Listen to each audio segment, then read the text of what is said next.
At times, you're the apple of the eye. At other times, it's time to hover and learn to be ghost-like. And you know, it is what it is, because you like him for his ambition, his drive. Don't be an obstacle to that. Oh, Cupid. And sometimes his drive just needs quiet. It may not look like his drive, but the man's mind, his relaxation, his watching the game or whatever can be part of the compartmentalization that makes a man and gives him the ability to drive. Damn. Are you paying me for this? Like, what? Huh? Cupid, how am I paying my own mind? Don't even exist. How are you trying to charge me? Yeah. This Cupid, you're a bit sus, you know. I'm fictional when it comes to pay. Notice that, huh? Oh, dear future husband, wherefore art thou? Welcome to Dear Future Husband. I am Dinalva, the sweetest and spiciest damsel in distress, in search of my knight in shining armor. With the help of Cupid, we delve into the reality of the fairy tale love. Cupid with a K. Cupid! We delve into the reality of fairy tale love, the birds and the bees, and hopefully manifest Prince Charming. Oh, dear future husband, we are coming for you. Cupid, I need you. We have to talk. I'm looking for my dear future husband and I'm tired. I need your help. Are you there, Cupid? Yeah, one sec, man. Cupid. Well, go on, what's good? Cupid.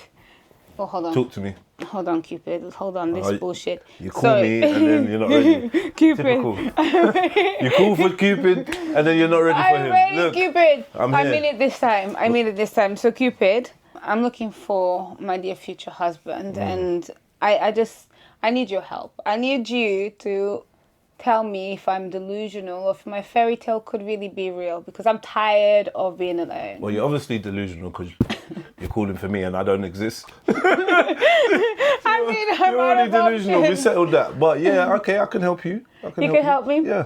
Okay, so I think I want to tell you a bit about who I am so you can have an idea of my red flags, the green flags, and anything and everything that needs to be changed and upgraded in life. Cool. So, talk to me. What do you want to know about this lovely damsel in distress? Let's start with the basics. What are your top 2 love languages to give and receive? Ooh, okay. So to give, I like acts of service. That's my top number 1. So like, I don't know, I like to do things for the person I love, that type of thing. Give me some examples, like what kind of... I like to cook. I like to do nails and, you know, that manicure and pedicure, massages. I like to learn things to help them. I like to be nutrition. I like to just be hands-on. I think that's how I show love. If I like you, I'll be doing things for you, almost like a little slave. That's nice. Oh, like a little slave, okay. And what about, what would you like to gain? What would you like to receive? I think I'm quite simple. I think I like words of affirmation. I want you to tell me that you love me and, you know, tell me how beautiful I am and how smart I am and how much you adore me. And Stroke your ego then. When the ego is stroked. I wouldn't know. I just want to know how much you appreciate me. Okay, what if he writes it in the letter and sticks it on your wall? And that's it. Every day you wake up, you can look at it. Why does he need to speak it? What's the importance? I think I like the firing up of the happiness hormone. So, you know, receiving compliments is a good feeling. And then it's reassurance, you know, continuous reassurance that he does love me and he wants me and he thinks I'm amazing and extraordinary. Okay. So just words of affirmation and you are acts of servitude. Yes. Okay, that's interesting. Do you want to hear my second one? Go on then. My second one is words of affirmation as well. So I like to tell the person that I love them and how amazing they are. And, you know, we can stay together forever saying, I love you and I love you more and you love me more and I love you more. You know? I mean, for Cupid, you're making me feel a bit... But Cupid! I hear you. So you like to let them know how much you care about them. Yes. That's nice. Yeah, I like that. As well as obviously them telling me that, you know, they love me, I also like physical touch. That's number 2. I want you to tell me how much you love me, and then I want you to just hug me and kiss me and caress me and do everything. So. All right, slow down. Slow down. Yeah. So affection is high. Affection is high on the list. Yes. Yeah, I think these things are pretty basic though. This is like Maslow's hierarchy of relationship needs is basic. I don't know many people that don't like or appreciate to give affection or receive affection. Do you know what I mean? So I think, it's nothing shocking. I thought he was going to say something weird. Like what, Cupid? I don't know. I think nowadays my job is very, very, very tiring. Why? Because I'm running around and people got some very, very high demands. And that, the things that they need. Okay, for instance, I was talking to a chick the other day. She called for me, like I appeared, and then I asked her the same question, and her reaction was gifts. That was number one. Oh. Giving of gifts, and I was like, okay, what kind of gifts? Like, you mean a flower every other? Like, no, like, gifts that show that you're making an effort, and so basically, Shmoney. Shmoney. I don't know. To be honest, actually, do you know what, Cupid? Now that you say that, I think that gift giving is my last one. I mean, maybe like something thoughtful I enjoy, but when people spend too much money, it makes me feel uncomfortable because I know how much work it takes to make money. So when you're splurging on me, I feel a bit uncomfortable. I feel like I'm taking away from you when you could be purposing investing it in something else. Yeah, exactly. So because I care about you, I don't want you to just waste your money on giving me a gift that means something right now, but then tomorrow the meaning may go like a flower. They die.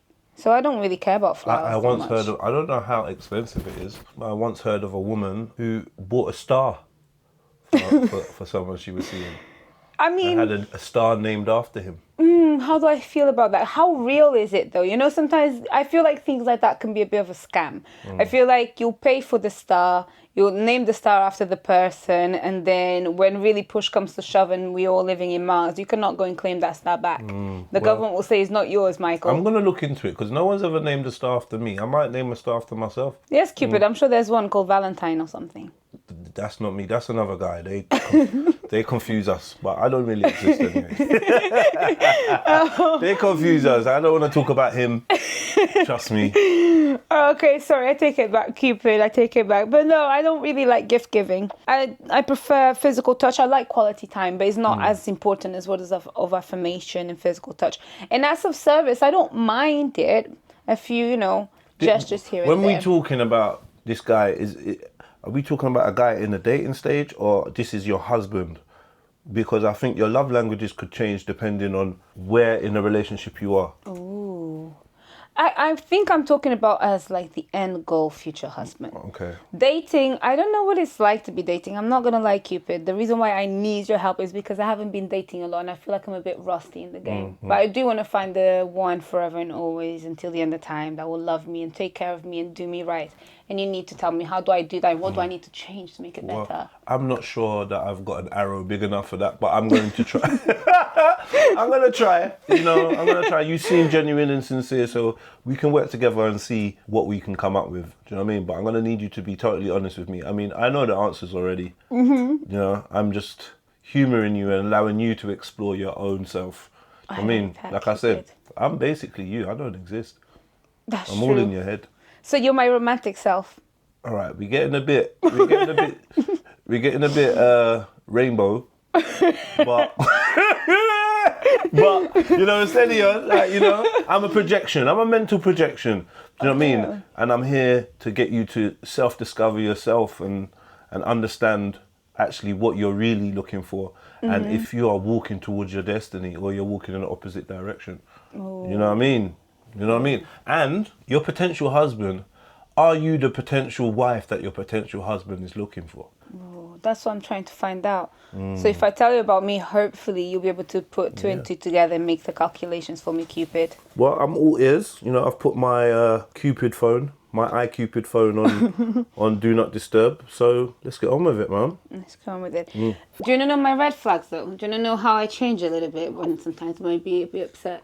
Your red flags. Okay, let me hear these then. So I feel like when I'm upset, my words of affirmation can quieten down. So I'll still do the acts of service because obviously I still got my duty to fulfill. Yeah. But I may just go quiet.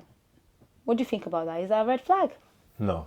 I think your future husband, something tells me he may appreciate some of the quiet time. So Hi, he might try and get you upset just to get some peace, you know? Like, okay, all right, Dinalva. Yeah, I don't think that's a problem. As long as you are willing to communicate at the point where you're ready, or when maybe your partner's approached you, you might say, you're okay, what's up? As long as you're not just sulking with no look for solutions, with no one knowing what's going on, whatever, you're allowed to have quiet time. You're allowed to process how you feel and be like, yo, I think that's natural in any, if you have a fallout, you might need a process to readjust and get yourself together and maybe even broach the subject if it hasn't been broached already, but yeah. Okay, so out of 10, what am I doing so far when it comes to how I show my love? I mean, it's nice, yeah. Every man likes to be physically wanted. Everyone likes to be,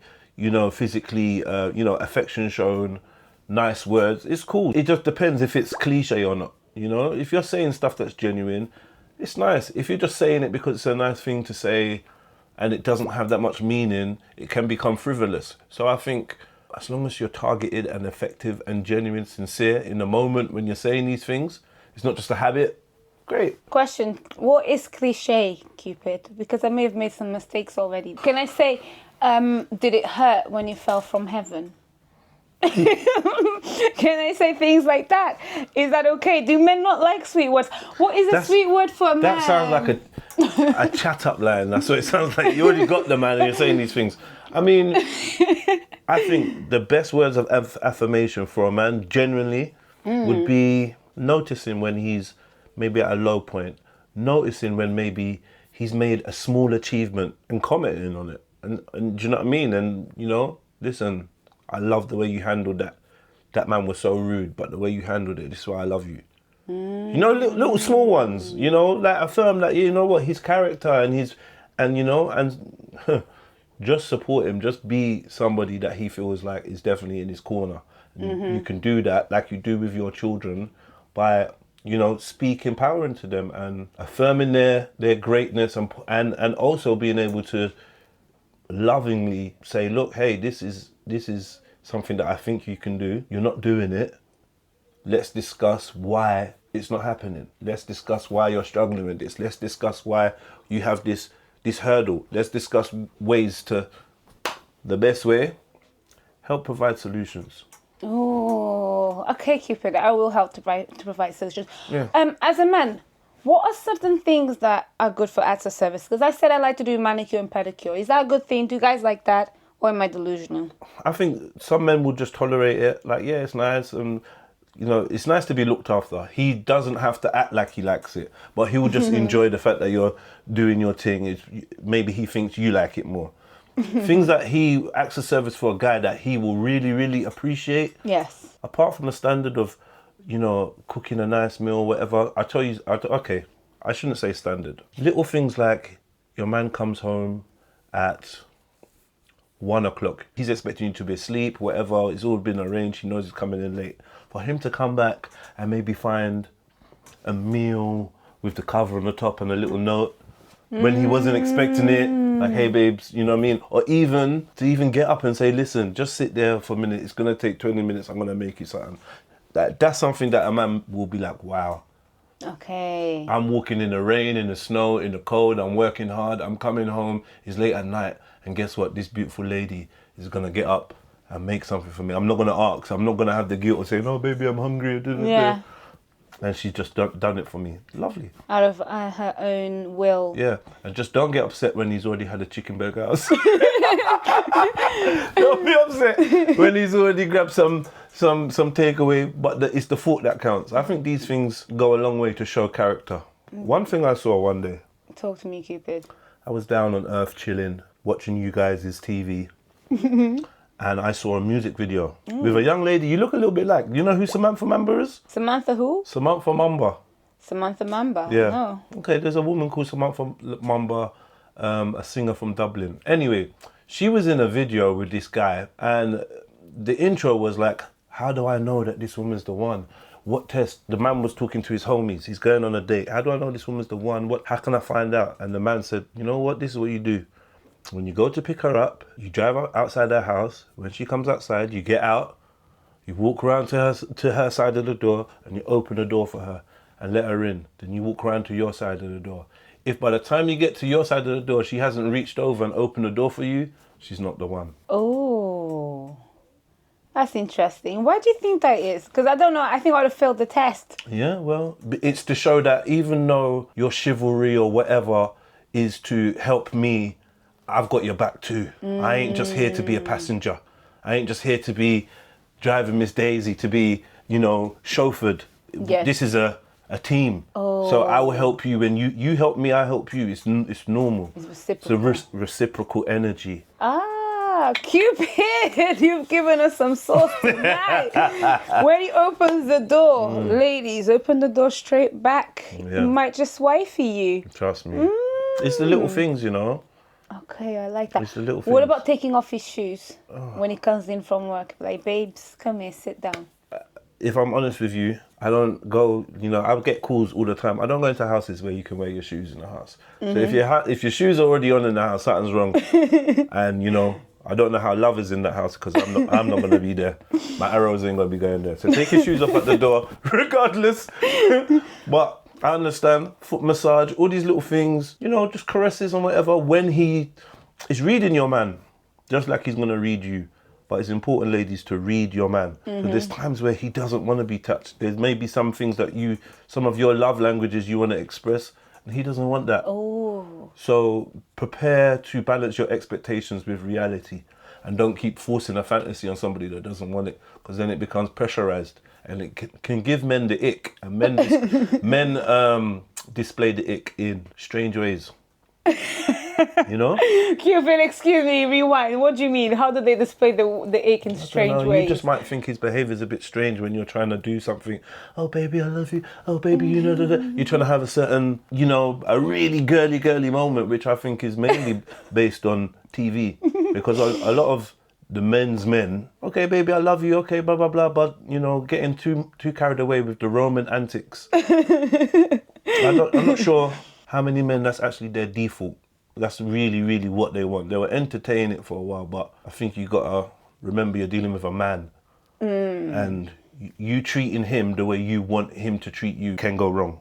Okay, that makes sense. Remember, he's a man, so if you want to please him, do stuff that pleases a man, not just stuff that pleases you as a woman. Okay, so Cupid, drop me some sauce again. What are some of the things that give men the ick when it's like the love language from my side to yours is a little bit off? When it doesn't align. What shouldn't I do that girls think that is really nice to do? Attempting your physical touch side of your love language at inappropriate times. Attempting your affirmations at inappropriate times when he's focused on something else or trying to concentrate on something else, and you're trying to get all blah blah blah, or you wanna. I'm guilty of this, Cupid. Yeah, because men like to be focused at times, and they don't. Another thing about being around you is that you don't need too much energy. You gotta be low maintenance in that way. At times, you're the apple of the eye. At other times, it's time to hover and learn to be ghost-like. And it is what it is, because you like him for his ambition, his drive. Don't be an obstacle to that. Oh, Cupid. And sometimes his drive just needs quiet. It may not look like his drive, but the man's mind, his relaxation, his watching the game or whatever can be part of the compartmentalization that makes a man and gives him the ability to drive. Damn. Are you paying me for this? Like, what? Huh? Cupid, how am I paying my own mind? Don't even exist. How are you trying to charge me? Yeah. This Cupid, you're a bit sus, you know. I'm fictional when it comes to paying. Notice that, huh? But you were very real in my mind, I promise, Cupid. Okay, and final question for you, Cupid. What are some of the things that give men the ick? I just gave you two. No, but that's in acts of service. Women not listening. Oh, shit. Not listening. A woman that doesn't listen is a ick. I'm telling you. Oh, shit. I don't know, from what I've noticed, and I don't mean just on the surface, but generally, some men are programmed instinctually to be like some form of a leader, some form of a whatever. So the indication that you have a disobedient streak in you to somebody that has a traditional foundation may become an issue, a repellent. So, this is where, and if I tell you something that's good for you and you don't follow it, and then I have to deal with the headache of what happens after that, the emotional, the whatever, the consequences, can become an ick. So man, like, this stubbornness. It can just be something that just puts you off. Oh, shit. Okay, Cupid, thank you for telling me that, because I definitely, that is definitely something I should consider. I may be a bit stubborn and troublesome. Yeah. But I think I'm selective with it. Is that okay? Is it okay to be sometimes troublesome, just spicy with it? Or is that too much? Be yourself at all times. Consider what behavior that you conduct yourself with, whether it's beneficial for what you want. If it's not, and it's something that you can change, alleviate, work on. One thing I don't like is when people say, this is the way I am. I'm just this way. Because trust me, if you fall and bang your head and get yourself a brain injury, you can start talking in Chinese accents. You can vomit when you see the color blue. You can smell words. So there's no way you can tell me that the brain is not capable of change. Yes. And therefore your personality is capable. You are in control of your personality. Don't let your personality be an excuse, and don't attach things that are just additives to your core being. They're very different. Learned behaviors can be unlearned. A lot of them can, majority of them can. So, that being said, your stubbornness will help you in certain endeavors, and even your man will become to learn that your stubbornness is a part of you. But don't let that stubbornness be something that rules you or become an expectancy for people to deal with. Yeah, you know, don't burden people. Yeah, you know with what it. I'm like. This is me. But no, that doesn't work. Yes. Oh, I love that, Cupid. You know you're the best. Yeah, I am. I think. Listen, I've got a call in Brixton. I've got other people to help. You know? Thank you so much, Cupid. Can I call you again soon? I'm gonna still need you. Well, yeah. There's more to talk about, please. No. It's fine. That's fine. You're a good student, and I can see that you're honest. I'll be here. You know what I mean? Anytime that you have this moment of, I don't know, psychosis, whatever's happening, and you conjure this imaginary Cupid, Yes, Cupid. I'll be here to do my Cupid job. All right, Cupid. Peace. Bye. I hope you've enjoyed this episode and learned a lot from Cupid. With a K. So, please make sure that you leave a like and comment the 3 things you learned from Cupid today, or your favorite love languages. Don't forget to share and subscribe. I'll see you on the next episode, because baby, we're going to be talking about dreams and aspirations.